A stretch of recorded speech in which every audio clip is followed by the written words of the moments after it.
welcome on site with Tucson RV Solar.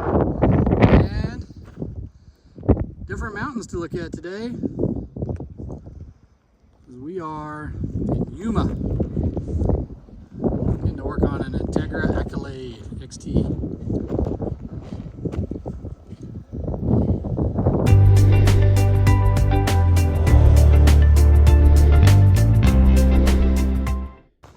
Alright, so this Entegra has got a completely different floor plan than the last Accolade that we worked on, but we're going to do the full treatment to it.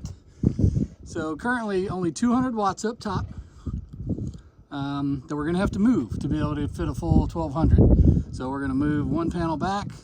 We're going to take off the Starlink because they're not going to use that, and then that's going to give us just enough room to squeeze 6 full 200 watt panels up there.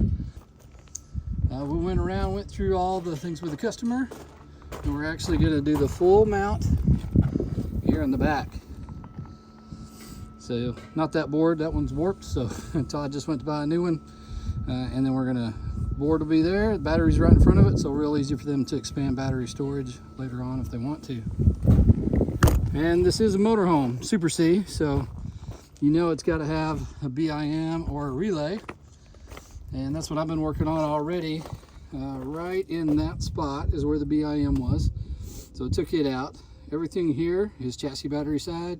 Everything over here is house. So you can see I've already prepped the DC to DC charger. And that is actually going to go in that spot right there, which is where the previous solar controller was. So just enough room to rearrange things a bit. Fit it in there with the new DC to DC charger plus a couple extra breakers to protect those wires.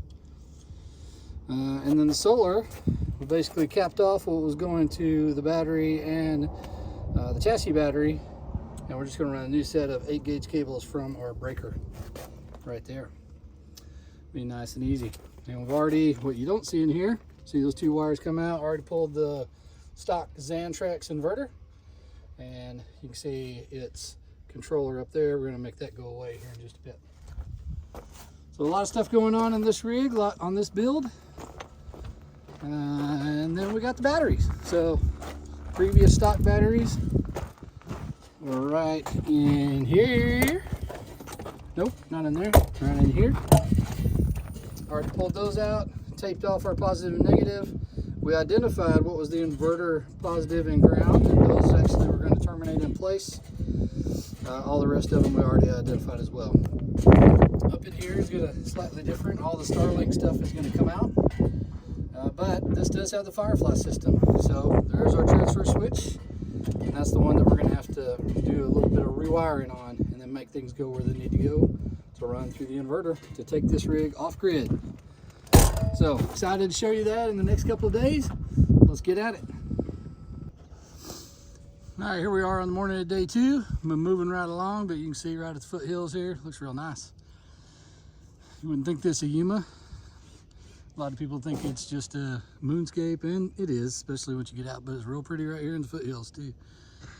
But while we're here, we now have a clean pallet. We got the original solar panel off so that we can create some more space. Starlink is gone. So we're going to seal up these holes that Starlink was mounted on. We just cut these mounts off so we wouldn't create additional holes. So we've got a good seal there still. And all that's going to be covered up by our new mounting system. So looking at 3 panels through here. So that'll be one series of 3. Second series of 3 will be 1, 2, and then 1 in the middle to give them that 1200 watts. You know I don't like to cover those up, but we're actually going to put these on a hinge system. So you will be able to pull out the clamps, hinge it up, and be able to get at that. So not a big deal for this job. Already got 2 soft starts installed, so they can run these off grid, especially after we take care of the hack to the transfer switch to trick the Firefly. So we'll get going now and see where it goes. Here we are partway through install, so you can see where Todd's been building the board. We got it in there. This is what happens when your suppliers run out of all the colors that you want. Like, we'd like to just stay with red and black, keep it simple, but they're out of red. So we go with the extra black that we got, but we mark it with red heat shrink and then additional red tape, so there is no confusion whatsoever, no positive and negative. But you can see we got the singular hole that we had to make in the floor. Got our 2x6'3" cable coming through, and our solar, as well as the chassis ground, which is running up through there. Only thing Todd's already got the 12-volt cable. Cool thing about that 12-volt cable, over here on the other side where the batteries were, so we had 2 cables coming in. One was coming from the main battery, chassis battery, for alternator charging, which is now the DC to DC charger. And then the other one is for jacks or slides, but basically for that whole thing. And then, so we terminated those on a post right up there, and then ran a singular 12-volt cable off of that, but put it up to 2 aught, so it can carry all that current with no worries whatsoever. And then our 2 inverter cables, they're hanging down there. We're actually going to tape those off, coil them, and terminate them, and then they'll be up and out of the way, rather than fighting through 400 rolls of tape that the manufacturer put on there to try to get them all the way out. And up here, we still got our 6'3" in and out that we got to do our transfer switch trick with. But got to finish up top first before it becomes 180 degrees here in Yuma. So let me get back up at the solar panels. All right, here we are at the end of day 2, and it's even hotter. But what's really cool is how this install turned out. So check this out. So still got her 600 amp hours of batteries, but plenty of room to install 2 more. So she can go up to 1256 amp hours if she wants to, keeping it with the same Epic batteries. Tested our Multiplus through everything, and still got our standard 400 amp fuse and shut off switch with the Victron Smart Shunt. We did the hack on the Lynx distributor so you can see the light working. And then 1200 watts on top, so we've got our solar controller there.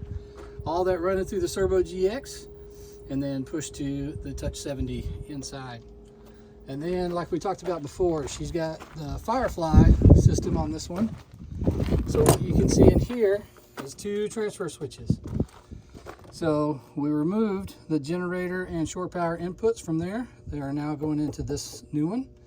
And then this is our inverter in connection. So that's what that red means to us. Goes to inverter in on the Multiplus II. Comes out of there and goes in to the generator port up top, and then comes across and powers both of these outputs to trick the Firefly so that she can run her air conditioner while she's off grid. So everything running like a champ.